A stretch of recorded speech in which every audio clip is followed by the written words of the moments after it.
there's a place for everything, and everything should be in its place. And there's a time for everything, and everything should be done in that time. ക്രമം അല്ലെങ്കിൽ order എന്നതിനെക്കുറിച്ച് പറയുന്ന ഒരു നിർവചനമാണിത്, അല്ലെങ്കിൽ ഒരു വിശദീകരണമാണിത്.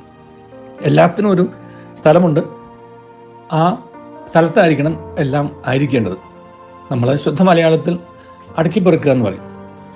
അതുപോലെ തന്നെ എല്ലാ കാര്യങ്ങളും നിർവഹിക്കുന്നതിനും ഓരോരോ സമയങ്ങളുണ്ട്. അതാത് സമയങ്ങളിൽ അവയെല്ലാം നിർവഹിക്കണം. അപ്പോൾ നമുക്ക് സമയമുണ്ട് എന്ന് പറയുന്നത് തന്നെ നമ്മുടെ ജീവിതത്തിൽ നമ്മളെ മടിയന്മാരാക്കുന്ന ഏറ്റവും വലിയ ഘടകമാണ്. നേരെ മറിച്ച് സമയം ഇപ്പോഴാണ് എന്ന് മനസ്സിലാക്കിക്കൊണ്ട് നമ്മൾ നമ്മുടെ ജീവിതത്തെ തന്നെ ഒന്ന് അടുക്കിപ്പെറുക്കുമ്പോഴാണ് ജീവിതത്തിൽ നമുക്ക് തന്നെ ഒരു സ്വസ്ഥത ഉണ്ടാവും, നമുക്ക് തന്നെ ഒരു സെൽഫ് കണ്ടൻറ്റ്മെൻ്റ് ഉണ്ടാവും.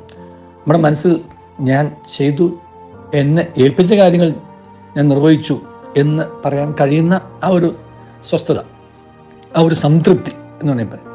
ഒരു പ്രസംഗത്തിൽ ഈ കാര്യങ്ങൾ സൂചിപ്പിച്ചപ്പം കൂടെ കൂടിയിരുന്നവർ ചിലർ പറഞ്ഞു, അങ്ങനെ ഇപ്പോൾ വിൽപ്പത്രം എഴുതാൻ പോയി കഴിഞ്ഞാൽ ഞാൻ വിൽപ്പത്രം എഴുതുന്ന കാര്യത്തെക്കുറിച്ചാണ്, അത് ശരിയാവില്ല, അതിനൊക്കെ എന്തോ ഒരു സമയം ഇനിയും കിടക്കുന്നു.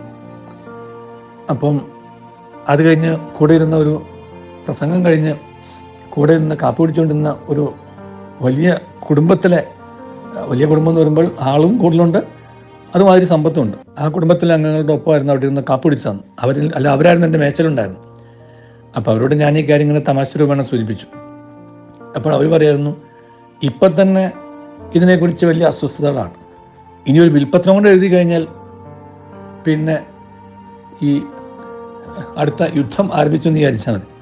ഞാൻ പറഞ്ഞു, വിൽപ്പത്രം എന്നുള്ളത് പല വിധത്തിൽ അതിനെക്കുറിച്ച് ആലോചിക്കാം. ഒന്ന്, നിങ്ങൾക്ക് ദൈവം ദാനമായി തന്നവയെ എങ്ങനെ കൈകാര്യം ചെയ്യാൻ ആഗ്രഹിക്കുന്നു എന്ന് ഉദ്ദേശിച്ചുകൊണ്ട് നിങ്ങളുടെ ജീവിതത്തെക്കുറിച്ച് എഴുതുന്ന ഒരു ജീവിതത്തെക്കുറിച്ചും ജീവിതത്തിൽ നിങ്ങൾക്ക് ലഭിച്ചവയെക്കുറിച്ചും നിങ്ങളിലൂടെ ലഭിച്ചവയെക്കുറിച്ചുമുള്ള ഒരു ഡിസ്പൊസിഷൻ, അല്ലെങ്കിൽ അതെങ്ങനെ കൈകാര്യം ചെയ്യണമെന്ന് എഴുതി വെക്കുന്ന ഒരു പത്രമാണ് മരണപത്രം എന്ന് പറയുന്നത്. അത് നിങ്ങളിപ്പോൾ എഴുതി വെച്ചില്ല എന്നുണ്ടെങ്കിൽ മരണശേഷം ഇതിലും വലിയ അടിയായിരിക്കും, യുദ്ധമായിരിക്കും. അത് നിങ്ങൾ പറ്റുമെങ്കിൽ ഐഡിയലായിട്ട് കുടുംബത്തിലെല്ലാവരും ഒരുമിച്ചിരുന്ന് സ്നേഹത്തോടെ പ്രാർത്ഥനാപൂർവ്വം നിർവഹിക്കേണ്ടതാണ്. അതുമല്ലാന്നുണ്ടെങ്കിൽ നിങ്ങളുടെ ജീവിത പങ്കാളിയെ കുട്ടി നിർവഹിക്കേണ്ടതാണ്. ചെയ്യുമ്പോൾ അത് ന്യായമായിട്ടും നമ്മൾ എക്വിറ്റബിൾ എന്ന് പറയും, ഒരു നീതിപൂർവമായിട്ടും അത് ചെയ്യണമെന്ന് മാത്രമേ ഉള്ളൂ. അതിൻ്റെ വിതരണം, അതിൻ്റെ പങ്കുവെക്കൽ നീതിപൂർവമായിരിക്കും. പാവങ്ങളെയും നിങ്ങൾ പരിഗണിക്കണം ആ കൂട്ടത്തിൽ. ഇതാണ് ഞാൻ അവരോട് സൂചിപ്പിച്ചൊരു കാര്യം.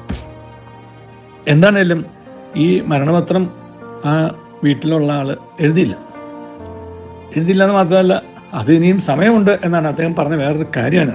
അവിടെയായിരുന്നു ഞാൻ അദ്ദേഹത്തെ തിരിച്ചത് മുഴുവൻ. അതിനിനിയും സമയമുണ്ട് എന്നുള്ളത് അല്ല, നമുക്കൊരു സമയം ആയി എന്ന് ദൈവം നമ്മുടെ മനസ്സിൽ തോന്നിക്കുന്ന സമയത്തെങ്കിലും ആ കാര്യങ്ങൾ നിർവഹിച്ചില്ല എന്നുണ്ടെങ്കിൽ അത് ദൈവത്തിൻ്റെ നിർദ്ദേശങ്ങൾക്ക് വിരുദ്ധമായിട്ടുള്ള നിലപാടായിരിക്കും എന്ന് പറയും. ദൈവിക നിർദ്ദേശങ്ങൾ എപ്പോഴും അത് പാലിക്കുകയാണ് നല്ലതെന്ന്. എന്തായാലും ഒരു 2 വർഷം കഴിഞ്ഞപ്പോൾ അദ്ദേഹം കഠിനാധ്വാനം തുടർന്നു. ആ തുറന്നുകൊണ്ടിരിക്കുന്നതിൻ്റെ ഇടയ്ക്ക് അദ്ദേഹം ഈ ലോകത്തോട് യാത്ര പറഞ്ഞു. അദ്ദേഹം ഈ ലോകത്തോട് യാത്ര പറഞ്ഞ് ഒരു 2 ആഴ്ച കഴിഞ്ഞില്ല ആ വീട്ടിൽ യുദ്ധം ആരംഭിച്ചു, കലഹം ആരംഭിച്ചു. അപ്പോൾ എന്നോട് അതിനെക്കുറിച്ചൊരു മധ്യസ്ഥത്തെക്കുറിച്ച് പറഞ്ഞു. അപ്പോൾ ഞാൻ അവരോട് തന്നെ പറഞ്ഞായിരുന്നു, ഇത് ഞാൻ മുൻകൂട്ടി പറഞ്ഞതാണ്. ഞാൻ മുൻകൂട്ടി പറഞ്ഞോളൂ, ഞാൻ പറഞ്ഞു എന്നുള്ളതിൻ്റെ പേരിലല്ല, നിങ്ങൾ ചെയ്യേണ്ട ഉത്തരവാദിത്വം ഞാൻ ഓർമ്മിപ്പിച്ചു എന്ന് മാത്രമേ ഉള്ളൂ, അങ്ങനെ എടുത്താൽ മതി. അവരോട് ഞാൻ പറഞ്ഞു, കൂടെ ഇരുന്ന് നിങ്ങൾക്ക് ചെയ്യാവുന്നത് ഒരുമിച്ചിരുന്ന് ഒന്ന് ഇതെന്ത് ചെയ്യണം എന്ന് ആലോചിക്കലാണ്. അവർ പറഞ്ഞു, ഒരുമിച്ചിരിക്കലൊന്നും നടക്കില്ല, അത് ഇവിടെ അടിയുണ്ടാവുന്നു. ഞാൻ പറഞ്ഞു, അടിയുണ്ടാവാതെ നമുക്ക് നോക്കാം. ഏതായാലും ചുരുക്കി പറയട്ടെ, ഒരു മധ്യസ്ഥതയിലൂടെ അത് ഒരു അടുത്തൊരു 2 ആഴ്ചയ്ക്ക് മുമ്പ് അവരുടെ ഫാദറിൻ്റെ വേർപാടിൻ്റെ 41 മുമ്പ് തീർക്കണം എന്നവർക്ക് നിർബന്ധമായിരുന്നു. അല്ലെങ്കിൽ 41 തന്നെ വേണ്ട, നടക്കുമായിരുന്നു. അത് തീർത്തു എന്ന് ഞാൻ നന്ദിപൂർവ്വം ഒരു വർഷം ഓർമ്മിക്കാൻ ആഗ്രഹിക്കുകയാണ്. ഞാനിവിടെ സൂചിപ്പിക്കാൻ ആഗ്രഹിച്ചത് മാത്രമേ ഉള്ളൂ, നമ്മുടെ ഓരോരുത്തരുടെയും ഉത്തരവാദിത്തങ്ങൾ അത് നിർവഹിക്കേണ്ട സമയത്ത് നമ്മൾ നിർവഹിച്ചില്ല എന്നുണ്ടെങ്കിൽ അത് അടുത്ത തലമുറയോടും നമ്മുടെ സഹപ്രവർത്തകരോടും നമ്മുടെ പിന്നാലെ വരുന്നവരോടും ഒക്കെ ചെയ്യുന്ന വലിയ ഒരു അനീതിയായി. അപ്പം ഏൽപ്പിച്ച ഉത്തരവാദിത്തങ്ങൾ എല്ലാം അതിൻ്റെ കൃത്യതയിലും വ്യക്തതയിലും ചെയ്തു തീർക്കുമ്പോഴാണ് ജീവിതത്തിൽ ഞാൻ എന്നെ ഏൽപ്പിച്ച ജോലികൾ പൂർത്തിയാക്കി എന്ന് ഉള്ള സംതൃപ്തിയോടെ ഓരോ ദിവസവും നമുക്ക് സമാപിപ്പിക്കാൻ സാധിക്കുകയുള്ളൂ. അങ്ങനെ ഓരോ ദിവസവും അങ്ങനെ തന്നെ നിർവഹിക്കുമ്പോഴാണ് യഥാർത്ഥത്തിൽ ജീവിതത്തിൽ നാം നമ്മുടെ തന്നെ ക്രമം ഉണ്ടാക്കി തീർക്കുന്നത്. ദൈവം ആഗ്രഹിച്ച ക്രമം. ദൈവം നമ്മെ അനുഗ്രഹിക്കട്ടെ. നല്ലൊരു ദിവസം എല്ലാവർക്കും നേരുന്നു.